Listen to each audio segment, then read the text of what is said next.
as you do research on our mitochondrial DNA, you find that it goes back into the range of 150,000 years based on the mitochondrial DNA, which is, I think, pretty much incontrovertible.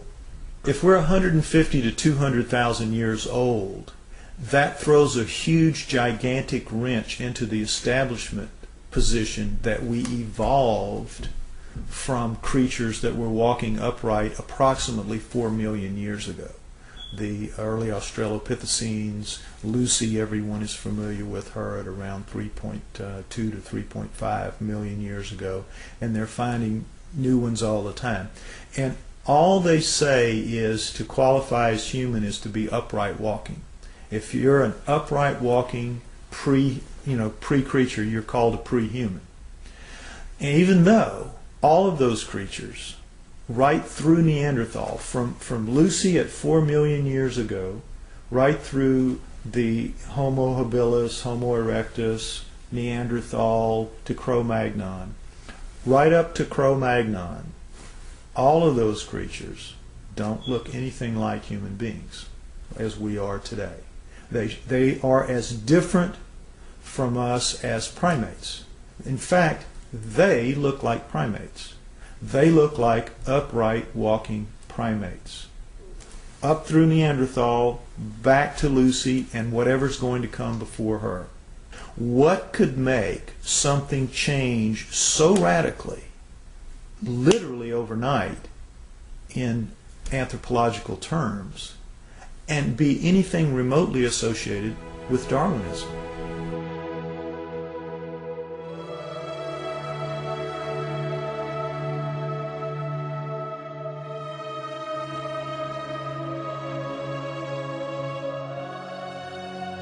I believe, personally, that the writings of the Sumerians 4,000 years ago, as chronicled by Zecharia Sitchin in his books, The Earth Chronicles, I believe that is the most logical and reasonable explanation that there is for how we came to be. 20 some odd years ago, Zecharia Sitchin wrote The 12th Planet. In The 12th Planet, he describes ancient writings and texts by the Sumerians depicting a 3,600-year orbit of Nibiru. But the Sumerians are rarely spoken about in history books. Who were the Sumerians? And what could an ancient civilization possibly know about how we came to be? We only hear about like the Egyptians or the Mayans or the Incans, Romans, Greeks. The first culture we have on Earth were the Sumerians. And they showed up 6,000 years ago where modern-day Iraq is. It's right between the Tigris and Euphrates rivers. It was then known as Mesopotamia, Babylon, but also Sumeria, where the first culture on Earth stems. And they have left us over 100 of the first for high society to take place. For instance, stemming from Sumeria 6,000 years ago, they were the first ones to invent writing. They had a system of over 400 characters known as cuneiform text, then use a wedge-shaped stylus or an object with a wedge and would twist and turn and make all these characters that came up to about 400 characters, and they had their own complete language like an alphabet that we use today, A through Z, but this stemmed out of Sumeria 6,000 years ago, and all of the first for high society come from them. Time, the calendar, math, schools, courts, judges, systems of law, all of this originated in Sumeria, which was then known as Mesopotamia, Babylon, today's modern-day Iraq.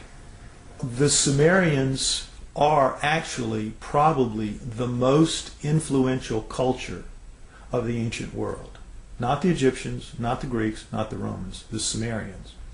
The Sumerians invented, for example, the zodiac. All of the symbols that we still have today for the zodiac was created by the Sumerians. They tell an incredible story, the Sumerians do, of the Anunnaki, which is that there is another planet in our solar system, that gods, super beings, live on this planet, that these beings come to Earth. The Sumerians had a pantheon of gods, but it was living gods. They were the Sumerians worshipped living gods who lived and worked and had their lives among them. They were the Anunnaki. Among those Anunnaki, there were 12 leaders, 12 super gods, the bosses, the boss of bosses. Those 12 gods come down and are present in the Egyptian culture, in the Greek culture, and in the Roman culture. They just have different names, but they have basically the same personalities and the same functions. So it isn't that mythology begins with the Egyptians, the Greeks, and the Romans. Mythology begins with the Sumerians.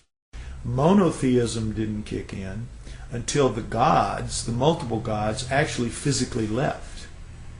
When we look at all the stories in the Bible about how God is a feared God, and if you do what God tells you, you are given the reprisal of going to heaven, or if you do wrong, you go to hell, and it's very black and white. But the Sumerians give us a lot more context into that line of thinking and how it came about in their image and after their likeness. The Anunnaki quoted to the Sumerians as saying, "We have created you in our image and after our likeness, and we were their slaves," basically, to do as they bid it. Mine the gold, do their daily chores. We were basically their slaves. The leader said, "We'll make you a slave. We'll make you a servant." And that's the reason, the impetus, according again to the Sumerian writings, for the creation of human beings. The story of Noah is a classic that comes right out of the Sumerian texts. The word Eden, the Anunnaki called the land where they lived the Eden. The Adam, they called the worker slave that they created the Adamu, plural. Could the Anunnaki have genetically engineered humans? It sounds incredible until we consider that we ourselves genetically engineer the fruit and vegetables we eat every day. From tomatoes to apples and oranges to cloning Dolly the sheep. If we can genetically manipulate DNA, then who's to say that we weren't created or our DNA wasn't tampered with by another race of beings in the past? Now the question is, were we? Did they? And if we were, there must be some empirical evidence, some clues left behind, besides writing in a text that points to this. If you look at the human genome, you'll see that it looks very much like a primate genome, except the second and third chromosomes are fused into one. So, what does that solve? It gives you all the chromosomal material of the primate, but it's now only taking up the space in the combining process of 46. It is 46 chromosomes with 48 chromosomes of genomic material still in there. Now, how could nature do that? How could nature fuse those two chromosomes together in any length of time? It wouldn't happen. It couldn't happen. That was done. According to Sitchin, we were created genetically by the Anunnaki as a worker to mine gold for them, to serve them. People out there, even if you're not a scholar, even if you're not anything, if you open your eyes a little bit to this and you start just doing your own research, you're going to find paths there that lead you to some things that are going to awaken new ideas into you. And the next few years, I think we're going to see a watershed of information that is going to absolutely rewrite every book of history. There's evidence left over this entire planet when you start thinking, and you must believe, that we are the offspring of these people. If there was a God, the God created those people before they created us. We are here because of an act of divine creation, but they were people just like us, only older, only more technically advanced. We need to rediscover that in ourselves, that we are a great civilization. We came from a great civilization. And I would tell anybody to look, open your eyes and look for it. Don't be blinded to something that's led to nothing but the slaughter of ourselves for thousands of years. And we still are at that point. We're still a warring society.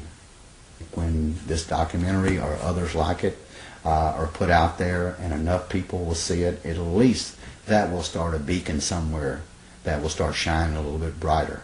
And so at some point we're going to see that we have a different history than what we've been given.